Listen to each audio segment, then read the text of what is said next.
Sehingga semuanya dalam sebuah relasi yang paling penting adalah komunikasi, komunikasi yang efektif gitu ya, sehingga tidak terjadi mispersepsi, tidak bermain dengan prasangka sendiri yang akhirnya akan membuat buruk sebuah hubungan.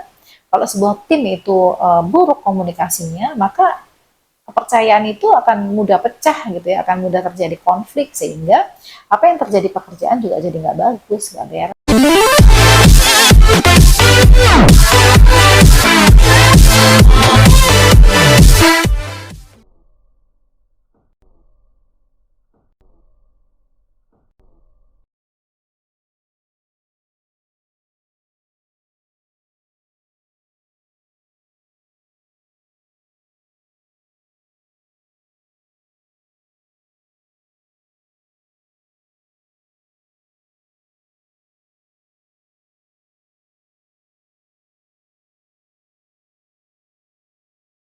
Nobody's perfect. Tidak ada satu orang pun yang sempurna di muka bumi ini, gitu ya.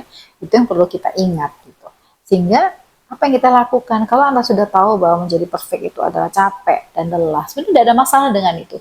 Tapi kalau misalnya Anda udah merasa keteteran, udah merasa lelah, udah merasa nggak bisa memberikan trust kepada rekan kerja Anda, ingin take over semuanya, nah itu sepertinya sudah berlebihan, gitu, dan akan menguras energi Anda. Kenapa? Karena kita ini terbatas apa yang kita kendalikan, gitu. Yang mampu kita kerjakan itu terbatas, gitu. Sehingga pas dilakukan Anda list dulu, gitu. Apa aja sih tugas-tugas saya? Apa aja sih job desk saya? Misalnya begitu. Lalu bikinlah skala prioritas, gitu. Mana yang paling urgent, mana yang paling penting, harus segera, mana yang bisa didelegasikan, mana yang nggak perlu, gitu ya. Mana yang bisa ditunda, gitu. Itu yang perlu dicek lagi, gitu. Sehingga tidak semuanya itu membuat Anda kepikiran dan harus mengontrol semuanya, karena itu akan kesulitan. Karena pada kondisi seperti itu, biasanya emosi jadi tidak terkendali dengan baik, malah hasil kerja itu juga jadi nggak baik begitu ya.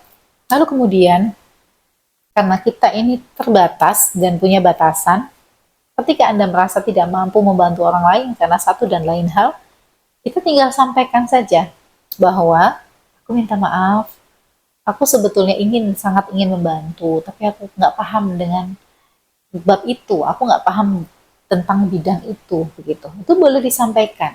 Lalu tawarkan apa yang kira-kira bisa aku bantu dan bisa aku lakukan, karena aku masih tetap ingin bisa bantu walaupun aku nggak paham bidang itu. Tanyakan, sampaikan pada rekan kerja itu, oh kamu gini aja deh, bisa nggak kalau bantuin ini? Nah, itu berarti Anda sudah berguna kan? Anda sudah menawarkan, kasih aku alternatif, aku pengen bantu yang apa, kan begitu. Nah, mungkin bisa berkomunikasi asertif juga seperti itu, menyampaikan. Misalnya pada saat itu ketika anggota tim yang lain tuh lagi riuh-riuhnya gitu, Anda pada kondisi yang tidak baik gitu, tidak stabil secara emosi, Anda stres bahkan burnout gitu ya. Kalau misalnya Anda nggak sampaikan, mungkin mereka nggak akan tahu gitu ya. Anda tinggal sampaikan saja. Pertama, misalnya aku minta maaf pada saat itu ketika semuanya lagi banyak kerjaan banget gitu. Aku pada saat itu kondisiku lagi tidak memungkinkan, aku mengalami ini, sehingga aku minta maaf karena nggak banyak bantu.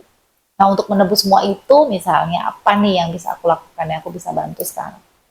Itu adalah win-win solution bisa kita sampaikan. Sehingga berhenti, stop untuk berpikir bahwa jangan-jangan dia begini ke aku.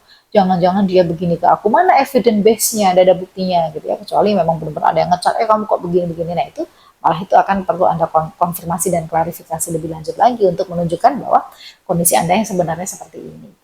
Sehingga semuanya dalam sebuah relasi yang paling penting adalah komunikasi, komunikasi yang efektif gitu ya, sehingga tidak terjadi mispersepsi, tidak bermain dengan prasangka sendiri yang akhirnya akan membuat buruk sebuah hubungan.